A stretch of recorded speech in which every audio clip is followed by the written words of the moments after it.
week's edition of Farmers Connection. Farmers Connection is a presentation of the Ministry of Agriculture and is brought to you this week in association with the Guyana Rice Development Board, the Guyana Livestock Development Authority, and the Pesticides and Toxic Chemicals Control Board. Farmers Connection is produced for television by Matrix Video Productions and Advertising based in East Berbice. I'm your host, Christopher Holder. In recent times, we have been hearing about a rice industry in crisis, about the cutoff between millers and farmers. Farmers not having been paid for paddy supplied to millers for the first crop of this year. Farmers now being forced to supply rice, paddy to the same millers who owe them for the first crop. What is the alternative? How are these farmers going back to the first crop of the coming year? We went with our cameras to Anna Regina, where the crisis has hit really hard and some $3 billion out of circulation because of the problem farmers face with non-payment for paddy supplied for the first crop of 2015, compounded by the low prices they are now receiving for the final crop of 2015. We sat down with two farmers, along with the General Manager of the GRDB and the Permanent Secretary of the Ministry of Agriculture, for a look at the local industry, what are some of the answers, and of course the way forward. The Guyana Livestock Development Authority, GLDA, wishes to remind all persons involved in the sale of beef that they must be able to produce an ante-mortem veterinary certificate as well as a post-mortem certificate on the animal that certifies it free from disease or infection before purchasing beef. Consumers are advised to ensure that their butchers and other retailers are able to produce these documents on demand. A butcher's failure to have these important and legally mandated examinations done before and after slaughter could expose consumers to dangerous diseases such as tuberculosis and other foodborne diseases that can result in serious illness and even death. Symptoms of food poisoning include severe cramps, fever, vomiting, and in extreme cases, severe organ failure that could be fatal. Safeguard your family. Ensure that the beef you buy is certified safe for human consumption. A message from the Guyana Livestock Development Authority, Ministry of Agriculture. An important aspect of the GRDB's 6 steps to a successful rice crop is the use of balanced nutrition. One part of this practice includes the incorporation of mixed fertilizers such as the NPKs or separately as TSP and muriate of potash. This is done after the first cut during the dry period. If conditions does not allow for application on dry soil, then the next best time is before leveling. Incorporation before planting ensures that nutrients are present in the soil for access by the young seedlings. Throw fertilizer before you plow the land or before you plant. You throw the TSP, the potash, and then you level up your land. And you throw all fertilizer recommendations should be based on chemical soil analysis. A message from the extension arm of the Guyana Rice Development Board.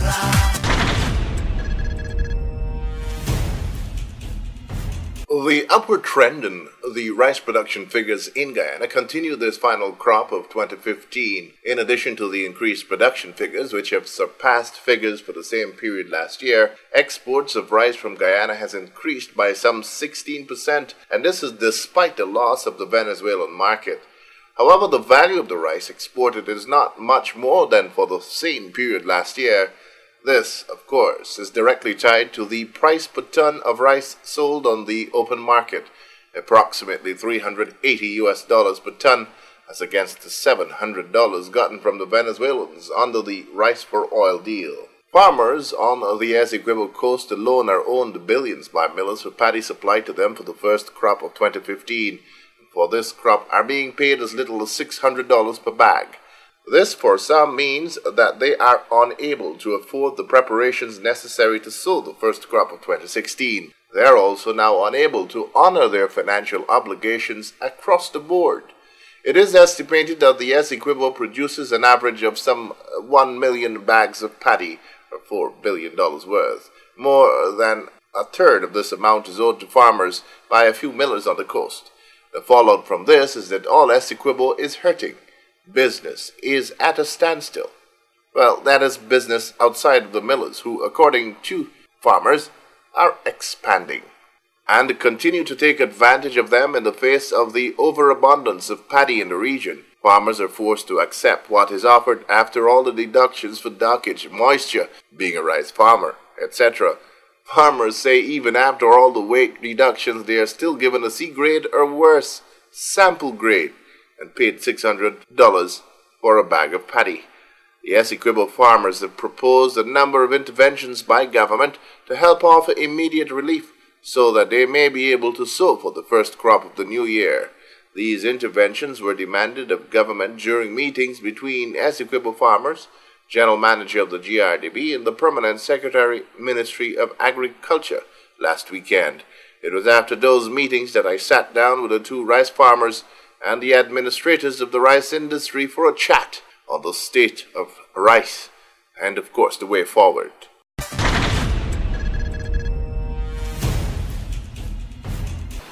Gentlemen, welcome to Farmers Connection. Of course, today we're talking about the state of the local rice industry. We've had these meetings in Essequibo with all the stakeholders, well, the rice farmers themselves. We've had some suggestions coming from farmers in a formal setting. We've had those suggestions made. There is this perception that there is a crisis in the local rice industry, one that we've been talking about over the years. During the elections, this was a particular issue, the whole question of rice industry being in crisis. And the question that is being asked is, how do we go forward based on the current prices farmers are getting for paddy, supplied to mills? Mr. Hassan, as the General Manager of GRDB, the person who has an overview of the local rice industry, perhaps you could give us an idea of the price for rice on the international market and how those prices impact on the price farmers get, or the premise upon which farmers are supposed to be paid per bag of paddy. Yeah, thanks, Chris. Well, we've been explaining to the farmers what is happening globally, and more specifically on white rice prices, just around the $390 going up to the $400 per ton, according to Horizon. And Horizon, the index is an index that is globally used for monitoring prices. So it's more or less like an index that is accepted then by all the stakeholders. Let's put it that way. So right now it's between 390, 391. It started to show an upward movement by a few dollars because of the effect or the impact that the El Nino situation has been having on the countries that produce rice in much larger volumes than us, Thailand, Vietnam, those parts of Asia. So much so that some countries are looking at restricting their exports to ensure that their people are fed. It's less production, less stock at hand, so the prices start to climb.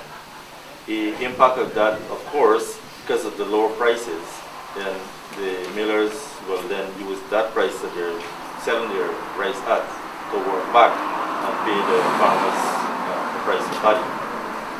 I had mentioned before that price paid at the time, the price paid for paddy, the 3,000 and over, when we were exporting to Venezuela, is because we were getting favorable prices, much higher than world market prices. We're getting $700 a ton for white rice, $400 for paddy. Now rice is being traded at just under $400. So when we were getting $700 or $8, we had about the $3,000 or $28,000 to $3,000 per bag of paddy, and farmers were able to, and I think they were comfortably accepted that. This is not the situation now, and when we came out to seek farmers' input, contributions on recommendations that the GRDB can make to the ministry, and for the ministry, of course, to take it further on. We've had good meetings thus far on the coast, but let me stop here because you basically asked about price. I want to bring in the farmers. We have two gentlemen here who don't look too stressed. I was smiling a lot. Tell me about your struggles as it is today, bearing in mind the price you're receiving for paddy, and why is this low price compounded by other factors, making it impossible for you to consider going back to the crop? Well, Chris, let me go back a little. Primarily on the Essequibo Coast, about 85% of the people depends primarily on rice.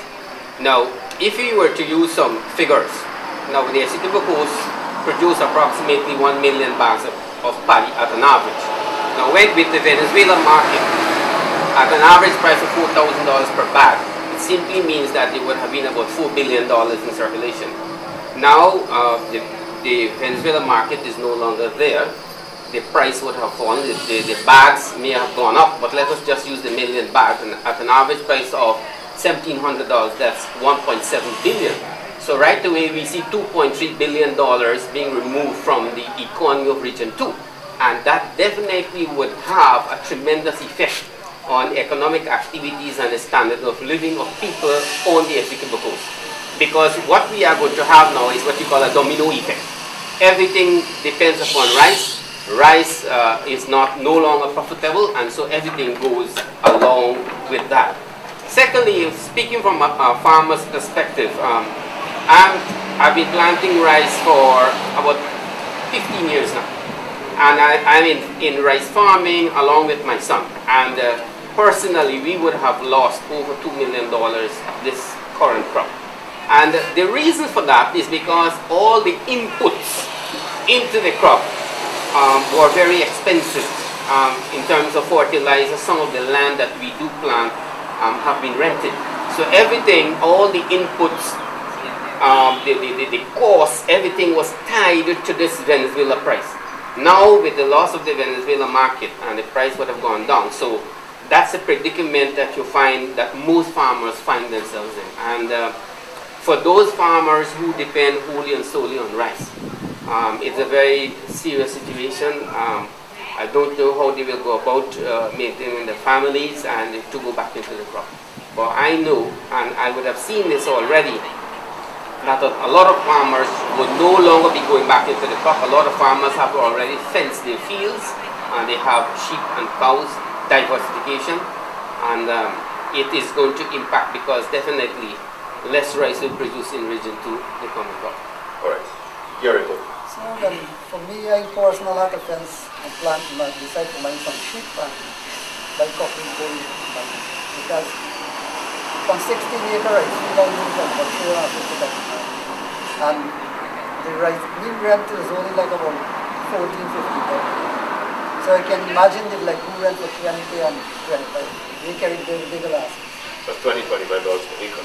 No, 20, 25. Per acre? Yeah. Okay. All right. At the meetings today, you coined a nice phrase, highway robbery. A lot of the times, the buck stops with the miller. The miller is the one who fixes the price for bag of paddy for a particular crop. And he determines this based on the price he's getting overseas. Farmers at these meetings have complained about the various ways in which the miller reduces the value of the paddy supply. And you have heard. What are your thoughts on this aspect of the arrangement? Thank you, Chris. Unfortunately, we've only been able to hear from the farmers' side today.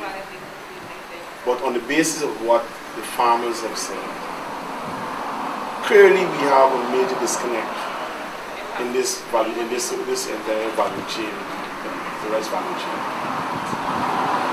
This farmer here would have done some calculations, and using a $388 per ton, that is the price that some farmers are receiving.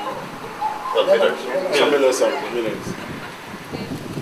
When he did his calculations, he worked back that at $1,700 per bag that the farmers are receiving.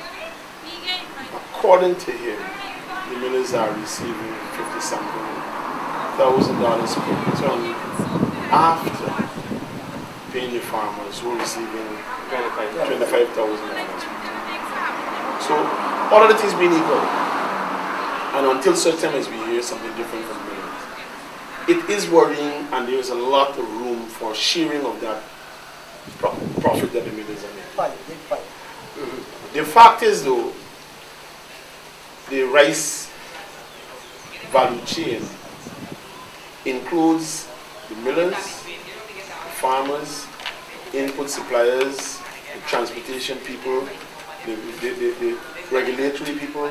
There are a whole range of persons, all of whom are intimately linked. And if there's one group that exploits the system, there's a good chance that the system will indeed be unable to recover. We've got to recognize that, notwithstanding the chicken and egg scenario that appears to be occurring in the rice industry, the guy who can pull the plug most, who can easiest pull the plug, is the rice farmer. If he does not produce, then he's not in the mill. Of course, he needs the millers to buy his value. But I want to use this program to appeal to all of the players in the value chain. Let us ensure that justice is served. If the situation allows for all of those things we heard to be addressed in a more equitable manner, we need to do it out of our own free will. But having said that, the GRDB is on notice, and the GRDB has indicated that it will take up all the space allocated to it in terms of ensuring that what the farmers are claiming to be injustices are investigated fully, dealt with, and where the law permits, we will get involved to the fullest extent. For example, the farmers are claiming, according to the meetings today, that they have percentage of weight added to take care of blockage, percentage of weight added to take care of moisture. And after having those additional weights being deducted from them, they're still graded as if the paddies are the lowest grade. Clearly, from a logical standpoint, and again, maybe with ignorance, it doesn't appear as if the farmers are getting a free meal. But as permanent secretary, I am responsible for seeing justice to both the millers and the farmers. GRDB also is. What we need to do is ensure that we listen to, as we did today, to what the farmers are saying, and then at the earliest opportunity, present to the millers what the farmers are saying and have their rebuttal. So that we can together make this issue. Rice is in crisis, but it's not a crisis that we can't manage. With equity, justice, and meetings such as this one that we had today, these two we have today, we should be in a position where we can get over it. Today's meeting focused on suggestions for a way out of the crisis as perceived by all. Perhaps you can give us your idea of what it would take to turn this problem as it is today. Well, Chris, there are a number of things that can be done to reduce the cost of production. From a farmer standpoint, I have already seen steps being taken to reduce the cost of production. One, the farmers who are renting land, the landlords, so to speak, they would have already reduced their rent per acre. So that would result in the cost of production coming down. Secondly, I would have also seen that the cost for, or the price for seed paddy would have also been reduced significantly. For example, the previous crop, it was $5,000 per bag of seed paddy. I've noticed that at the seed bond there, they're selling for $3,500. So that's... This is a GRDB facility. Yes. So, an RPA. So right away, those are two areas where we see costs coming down. But, of course, those two alone would not do it. You know, very often you go to the back dam and you interact with other farmers, and very often people, they blame the government. Personally, I don't blame the government for the situation that the rice industry finds itself in, because the Venezuelans would have withdrawn the market, and quite naturally the government finds itself very helpless. So I don't personally blame the government. But where I think that the government can come in is that the government can subsidize the rice industry. Now, for example, in this country, we know that the sugar industry is in a very bad shape for years, and the government would have been offering subsidy to the sugar industry.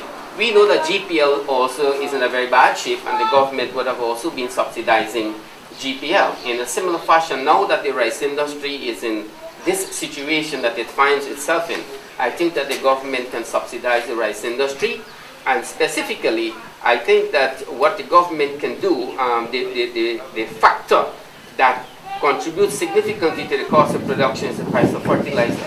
And I want to use this program in asking the Ministry of Agriculture and the government to see what they can do to subsidize the cost of fertilizer, because fertilizer is very expensive.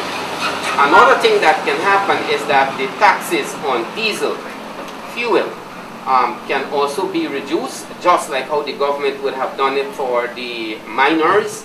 If the taxes are reduced on fuel, then quite naturally, the tractor operators, the combine owners, they are going to reduce their costs as well in terms of land preparation as well as cutting. That will bring the cost down. And also spare parts for the machinery owners. So if these... Oh, just to cut you there a bit, the spare part, the duty and spare on agricultural machinery and spares. They went back free upon request. So the Ministry of Agriculture makes recommendation to the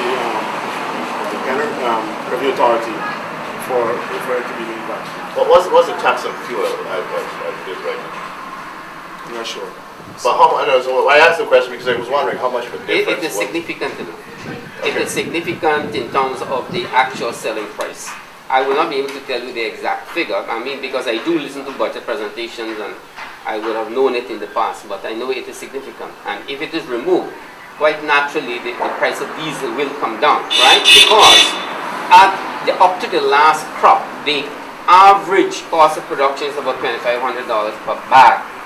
Now, if we get those things that I would have mentioned in terms of the diesel and the spare parts and the fertilizer and the seed paddy already down, as well as the rent already down, I'm sure that farmers would be able to make something reasonable that will encourage them to go back into the next crop. One of the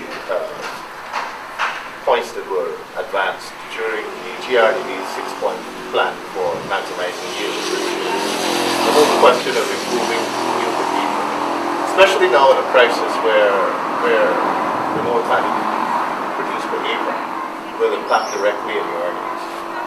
Are you satisfied that everything is being done from an extension standpoint in terms of educating farmers who are culturally inclined to do things traditionally or in a way that they've been doing all along? Do you think the farmers have bought on to the whole concept of the 6 points and making it work to their advantage? First of all, let me say this, that I am personally satisfied with the work that is being done by the extension officers. I am. Because very often I would go to the back dam and I would see them into the fields, and they do invite farmers to cluster meetings. I would have been invited on several occasions. As to whether they are buying into the new techniques in terms of the 6-point system, I don't think that it is that effective. Because most of the farmers, I don't know if it is because of tradition. They're accustomed of using the traditional system of broadcasting fertilizer and so on, that somehow or the other they feel that that is the best. However, a significant percentage of the farmers are buying into the system. And in extension to that, I need to compliment the Ministry of Agriculture and by large all the stakeholders in coming out with these new varieties, because what we would have noticed and experienced that the newer varieties of paddy like the 10, 11, 12 and now the 14, the yields are going up, and as long as the yields go up by the acre, quite naturally that will result in greater profits for the farmer. What is your yield? Well, it all depends on the crop, but the best yield that I would have had is with the 10 paddy, and that is approximately 43 bags per acre. With other varieties like 22-4 is in the 30s. And what I would have personally done is that I would have, since I started planting rice, I would have started experimenting with different varieties every crop. And I found that the 10 gives me the best yield on my land, and I stick to 10. This whole concept of more yield per acre, in discussions this morning with some of the other farmers at the other meeting, They were saying that certain lands in Essequibo are basically low yielding lands, and so they don't get more than 25 bags per acre. How do you see these farmers increasing their yield? It is believed that if you don't get more than 25 bags per acre, then making a profit is going to be very difficult. Yeah, you know, Chris, the rice production has expanded so much in Kenya and even the Essequibo coast that the farmers have gone right down to the back lines. So the farmers that are getting 25 bags per acre are getting it on what is called tour depth, where the soil type is different than the land up in front, right? So it's an issue of soil type. It's a decision that the farmer has taken because, like I'm saying, what has been happening in rice gone into paddy production. I don't know, the research has to be continued in terms of what is the best suited variety and what are the husbandry and production practices that are applicable to that type of soil. Because what we have is the same variety being used on the different types of soil, right?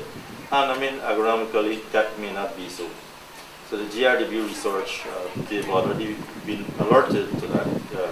Haven't heard this, as a matter of fact, just this week about the soil type and so on, in terms of the production that's had from that kind of a soil. So GRW will have to do its research to see what is an appropriate variety to give the kind of production that is required for the farmer to come out above his cost of production.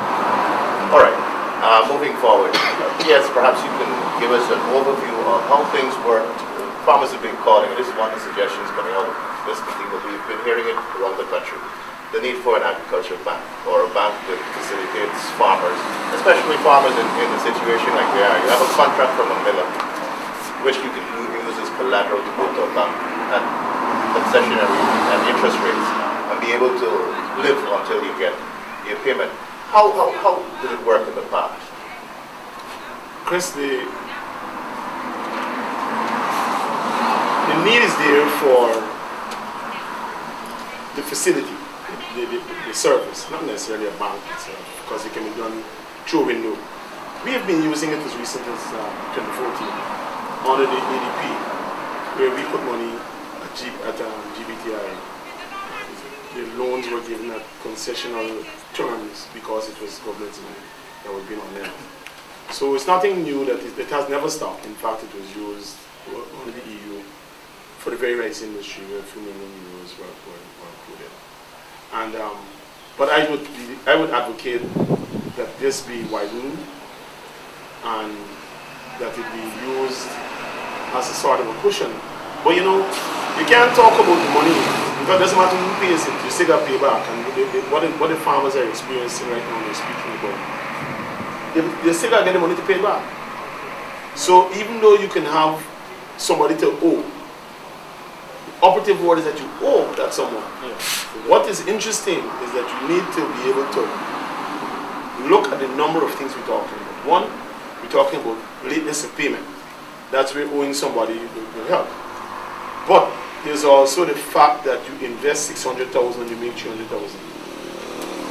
No bank can help that. But what these comrades were saying, and what you were asking also about the 6 points, one of the reasons why some farmers, and this is what I'm learning as I go along, cannot deal with the 6 points. 6 points call for timing. Now you sell paddy last crop. You haven't gotten the money as yet from last crop. This crop is being sold too. The time to get back in that crop, you need to get your money right away to go. That is where the institution you're talking about will help.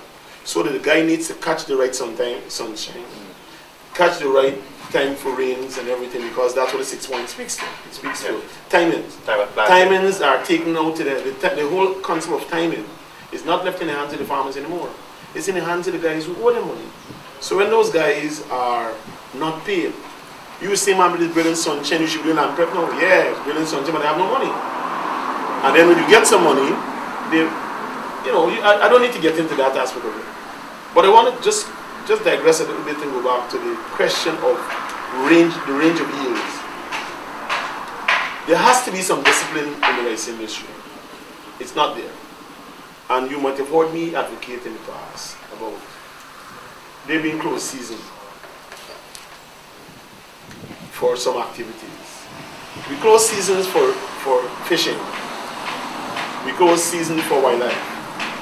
But when you consider, if you drive into some rice producing areas, there is a farmer that is plowing, there is a farmer that's sowing, and there's a farmer that's harvesting. Now that's chaos for water control. Because of that different stages of the in proximity to each other, how do you get the guy who needs the water at the back, but who's late to get the water when the guy in front doesn't want water?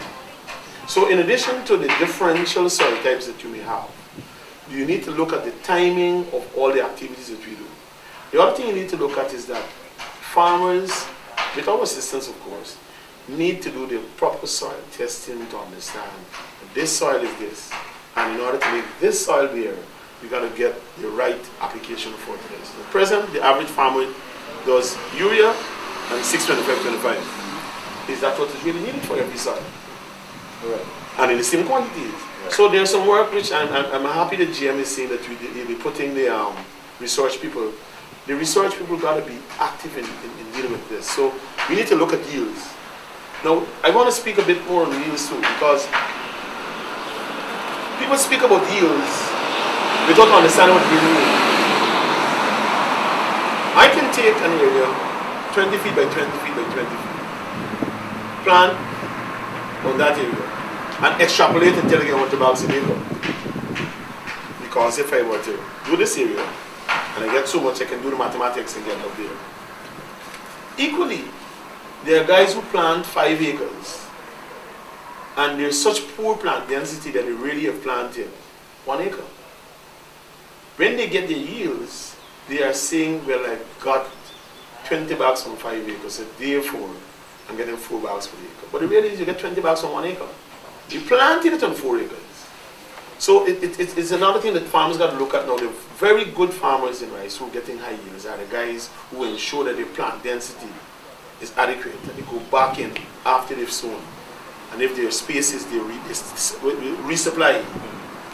And they check on it and they rogue and they do all the necessary things that have been done.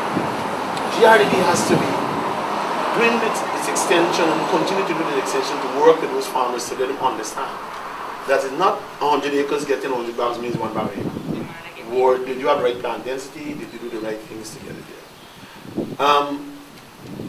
To get back to the main point though, I mean, I haven't danced all over.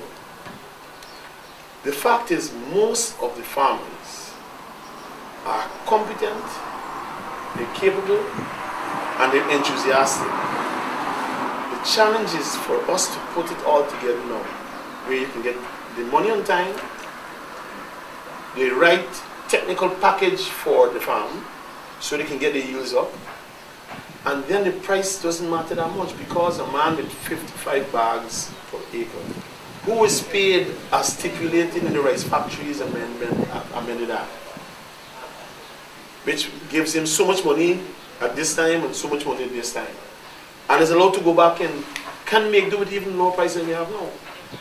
But the guy who wants to wait a year for his money, he would have borrowed his wife stuff, he would have pawned jewelries, he would have done all kinds of things. And he's therefore in a position where this becomes more onerous. So my view is, the crisis can be avoided. We have the right ingredients. We will be recommending to our minister the approach. We will be depending on the farmers to work with us. We will be depending on the millers to work with us, so that this industry, and I'm really happy how this brother put out the fact that you've lost this quantity of money for a region like this. So it is everybody's business, and we will work together. The question of policing, you got a lot of blows at this meeting, at these 2 meetings, for GRDB's role, which is, I believe, sometimes misunderstood. Short of going with a big stick to the mill and say, let it pay the farmers and we'll bust your head, the legal recourse, which farmers at these meetings have explained to be long-term a long drawn affair. And of course, you have to face the fact that the miller will say that he going to record me buying your body and tell all the other millers don't buy your body or something. So, the Rice Factories Act stipulates about all the things that you can do to force a miller to honor his debt. He has a contract, 40 days, whatever. What has fallen down with that in terms of other work? In terms of the payment, I think from what we've heard, like some of the millers are not displaying their prices, which they are obliged to do. It's because they were speculating. Some of them didn't know what the prices they were going to be getting for the rice. But that notwithstanding, they're supposed to display their prices. Some of the millers have said to me, because we have been asking, they said, yes, we can put up a price. When we're buying for a crop based on the goods, we want to give all the farmers the same price based on the goods. So we may put $2,000 now, and then in a week's time it's $1,800, and the next time, based on how world market prices are moving, they would adjust the price. You might find it would go above $200. They said that they'd like to do that across the board, one price paying for a particular grade. That we've heard them, but we've insisted that the states are their price, which according to the law, they have to. But the law also states they have to pay within 40 days. Or 42 days. 42 days. 42 days, yes. These millers who defaulted have not been doing that. No, yeah, they're not like 62, 82. Well, those who import plantains paid for the last crop. And this, let me be honest with you, this money does mean a lot, because me personally, when I did planting party and getting like $500 for that, I used to have to save a lot of money. That's like, I put aside the money for getting money oil, I put aside money for plowing, seed party and what's not. And sometimes, before I even shied the party, I was already purchased most of the fertilizer. And get it at $200 or sometimes $300 a bag cheaper. Rather than wait until when you're ready for the fertilizer now, you have a paid $200 For instance, a crop, I guess Zalim Jason to buy some paddy from the bank. Now the thing them guys is selling the RPA is selling some fertilizer, right? Just because I had the money, I could be able to get the fertilizer, I could think about $500 cheaper, $500 less. But I had the money in time that I could buy it. Now, me father them, now after they didn't have the money, they had to end up now, go and buy the same fertilizer for $500, $600 more. So when you got the money in hand, you can save a lot. So this money means a lot. Right. So Chris, you see, we're talking about money and so on. The business practices of the millers, you know, they have to bring in more ethical, and I'm not saying that they're not ethical too, but they have to understand that it's not only their businesses that have to make the profit. They have to make profit. That's why they're there in the business. But they have to understand that their input supplies, which is the paddy growers, which is zero farm, right? Paddy growers. They're also critical to the sustainability of those businesses. What we've been hearing, and given the big calculation of this farm, you know, 1/3 of the money for rice sold goes into the farm. It doesn't necessarily mean that the other 2/3 is profit. The mills have costs too, but it's this kind of thing. The GRW will have to dissect, work with the millers, work with the farmers, and see how we can. I don't know, encourage, support, push the millers to have a greater, better prices being paid to farmers. What we're talking about here right now is short term. But medium to long term, the farm organization has got to strengthen. At present, it's fragmented, and you have some farmers recognizing one group and some farmers recognizing another group. The law recognizes the RPA. The RPA is supposed to have every farmer, every rice farmer as its member. The government doesn't get involved into pushing courses or taking them out of the RPA. It's their organization. But in other countries, you will see that the farm organizations become strong enough that they can literally control the market and the release of, in this case, paddy, to the mills. As we speak, and has been happening for the last 100 years, you sell wet paddy. Wet paddy means you're at the mercy of the millers. The situation, the time has come when we're looking at the medium to long term for the Farmers Association, which is robust, there are many members, they can afford to organize themselves better and be, ready for the challenge, to get involved in the other aspects of the value chain. You can imitate wheat, barley, and other grains similar to rice that the way it's done in other countries.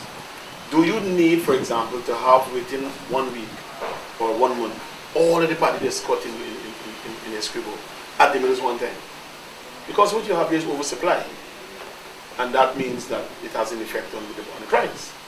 So the medium to long term will not see government, in my opinion, controlling this. To see the farmer organization locking in. You would have heard from today's meeting where one particular farmer was asking us to look into why a miller is willing to pay almost double to buy paddy from another miller than he was paying to the regular farmers.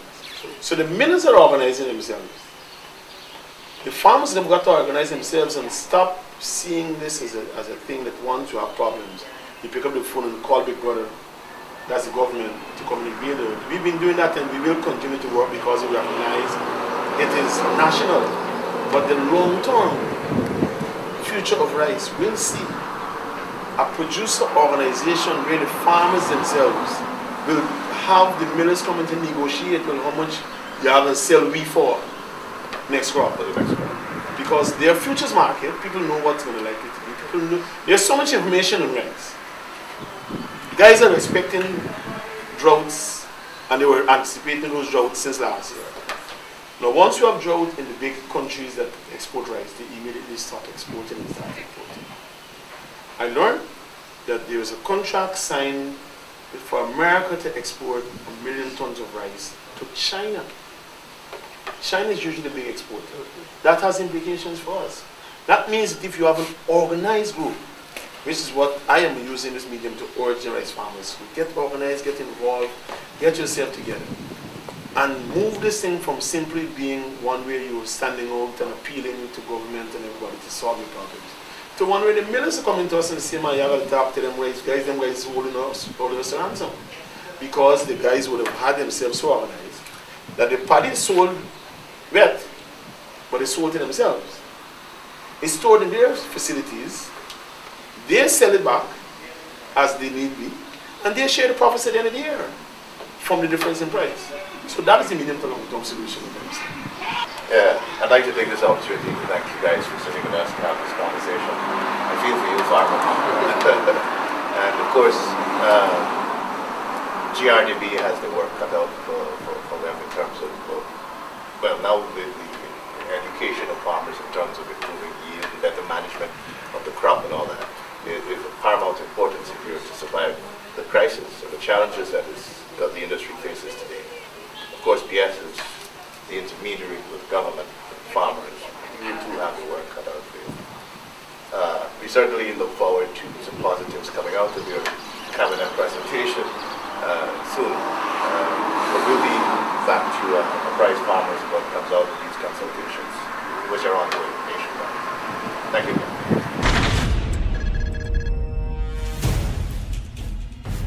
A presentation of the Ministry of Agriculture and brought to you in association with the Ghana Rice Development Board, the Ghana Livestock Development Authority, and the Pesticides and Toxic Chemicals Control Board. We have just seen that conversation there with rice farmers, representatives of the GRDB and the Ministry of Agriculture. And we saw the problem, we saw the answers as expressed by the farmers themselves. But one of the key areas of concern to farmers is the question of being able to hold on to their paddy rather than rushing to the mill and taking whatever price the farmer has to offer. I saw online some features on drying facilities for that farmers can access in their bid to ensure that they are not taken advantage of. Once paddy is dried, its shelf life is longer, and therefore farmers, once proper storage is available, can hold on to their paddy and wait for a better price. So I thought I'd share this video with you about this simple drying facility, which if farmers come together, as is being urged by the Permanent Secretary, Ministry of Agriculture, George Jarvis, in his meetings with farmers over last weekend, that farmers need to come together and form an association, one organization that represents farmers all across Guyana. As it is right now, you know, the situation is fragmented. The law, of course, states that the RPA is the only recognized body for rice farmers in Guyana, but we have this fragmentation: Berbice Farmers Association, Essequibo Rice Farmers Association. You know, it's very fragmented. Let's take a look at this video that I downloaded. Perhaps this or something like it might offer some solutions.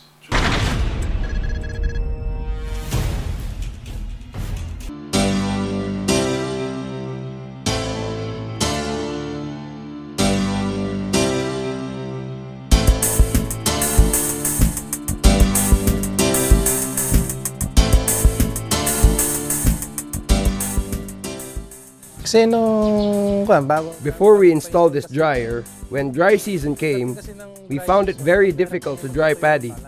Sometimes we harvest 300 cavans of paddy, but they just rot because the paddy could not be dried, especially during continuous rains. When we all dry at the same time, the multi-purpose dryer cannot accommodate all of our grains. So if you want to dry, you have to wait until the others are finished. More often than not, your grain will germinate before you even get to dry them. Mike and Addie used to dry their paddy under the sun, like millions of Asian farmers do. Sun drying is cheap and environment friendly, but it has its limitations. It is not possible during overcast days and at night, and with unpredictable weather these days, farmers are forced to store their grains longer and to delay drying. Sun drying is difficult, with more wet grains coming from intensified production, as more farmers harvest an additional rice crop during the wet season. The rise of combine harvesters that can harvest more paddy simultaneously in countries such as Cambodia has also made sun drying a challenge. It is labor-intensive and requires manual stirring for grains to dry uniformly. Because the temperature is hard to control during sun drying, grains may crack and they will have low milling quality. Laid out in roads and exposed, sun-dried grains are usually contaminated with dirt and stones. They can also be infested with fungi. These fungi can produce poisonous substances such as mycotoxins. Delayed, incomplete, or ineffective drying is the main reason for the deterioration of rice seed and grain. When paddy is harvested, its moisture content is usually at 20 to 25%. The quality of wet paddy worsens immediately after harvest. The wetter the grain, the faster the loss of quality. To prevent quality from deteriorating, paddy should be dried to 14% or less within 24 hours after harvest. One way to dry paddy but maintain high grain quality and reduce losses is by using mechanical dryers. An advanced type of mechanical dryer is a recirculating batch dryer, which is used in large rice mills and processors. However, this type of dryer is expensive because it has many moving parts that need to be serviced, and it often uses expensive kerosene for heating the drying air. The simplest and most affordable type of mechanical dryer is the flatbed dryer.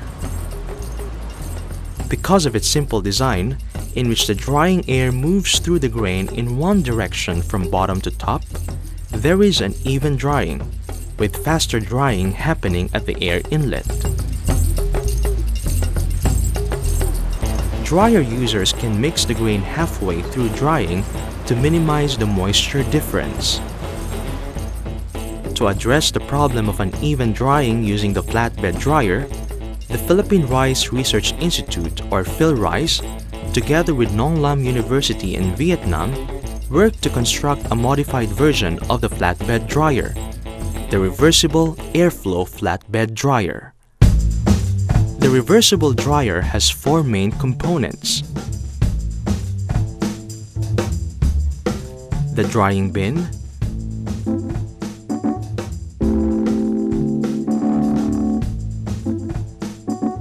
the reversible air chamber,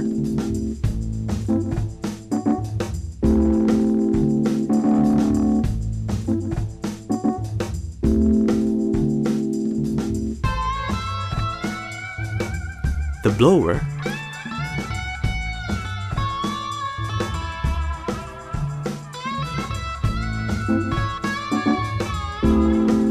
and the furnace.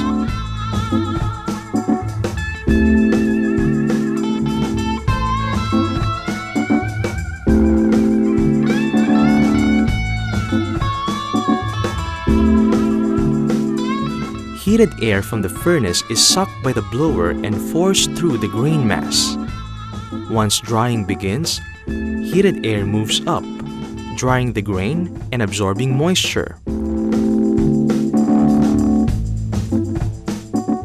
During this phase, there is slight overdrying at the bottom and less drying at the top because the drying air absorbs water from the grain on its way up in the grain bulk and has less drying capacity when it reaches the upper layer.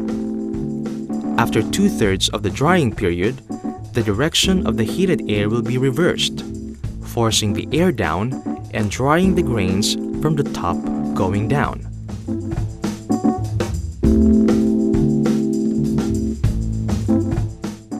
The wetter part on the top of the grain bulk is now dried more intensively and the bottom layer is dried less. The result is a more even moisture content across the grain bulk at the end of drying, leading to higher grain quality.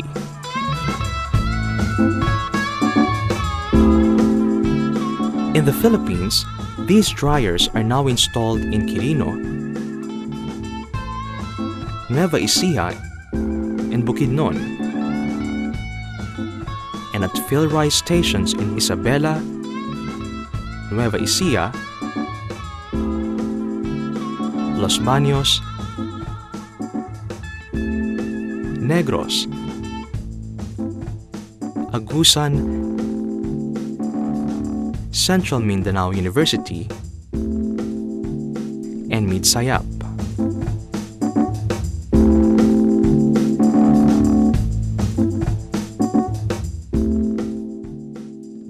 Ang PhilRice, nagbibigay kami ng technical assistance doon sa mga. PhilRice gives technical assistance to those who are interested, such as farmers groups and irrigators associations who can put up funds to establish the dryer. We can give them blueprints and help them in constructing the dryer because this equipment has critical parts.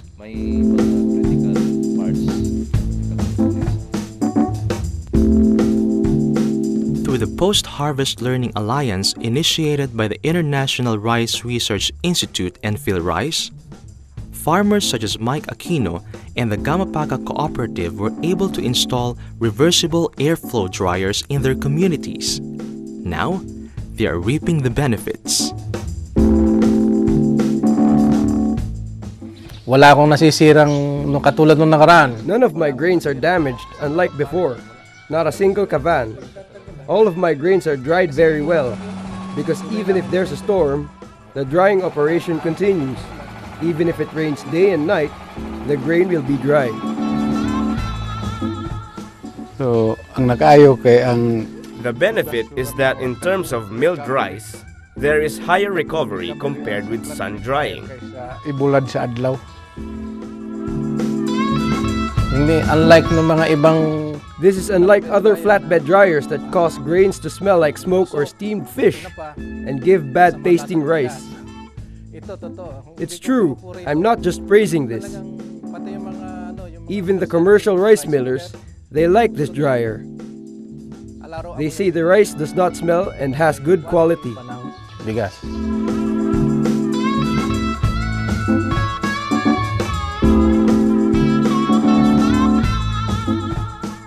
Unlike a traditional flatbed dryer, the reversible airflow dryer has a fly ash separator that prevents the ash from mixing with the grain, resulting in clean, smoke-free grains. Tanaw nato ang mga... The big change I have seen in the community is that the expenses incurred by farmers are lesser now. Ay sa pang-benefits, pagdating ng rainy season, another benefit is that I get a lot of farmers and commercial rice millers to dry here during the rainy season. Nakikipag-dry din dito. Ibig sabihin, kumikita pa rin ako ng additional income. It means I have added income aside from producing seeds. Yun ang benefits, kumikita pa rin.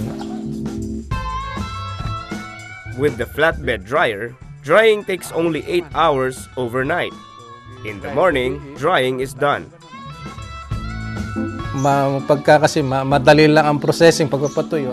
If drying time is short, more time is available to do other things, such as finding other means of livelihood. That is what happens.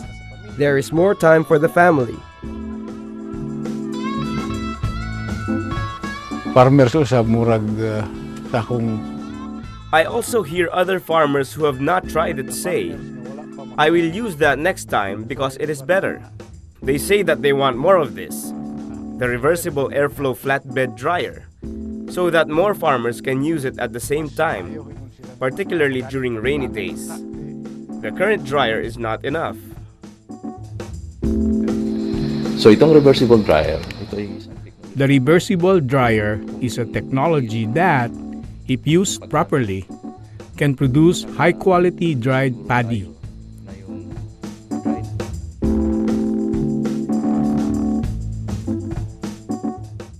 I hope that our farmers will use this so that our rice production can be improved for global competitiveness. No single technology can solve all the problems of rice drying, but the reversible dryer is an all-weather, low-labor option for producing better quality rice.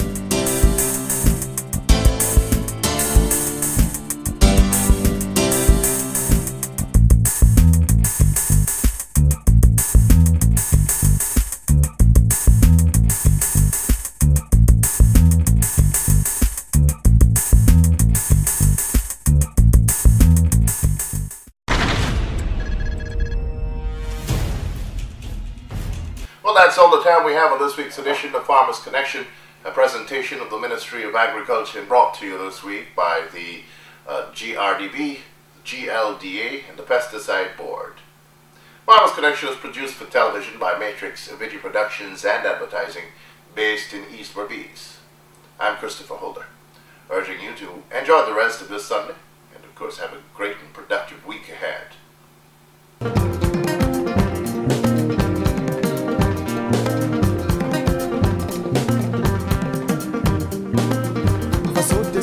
Deko Masuka nini horonya ye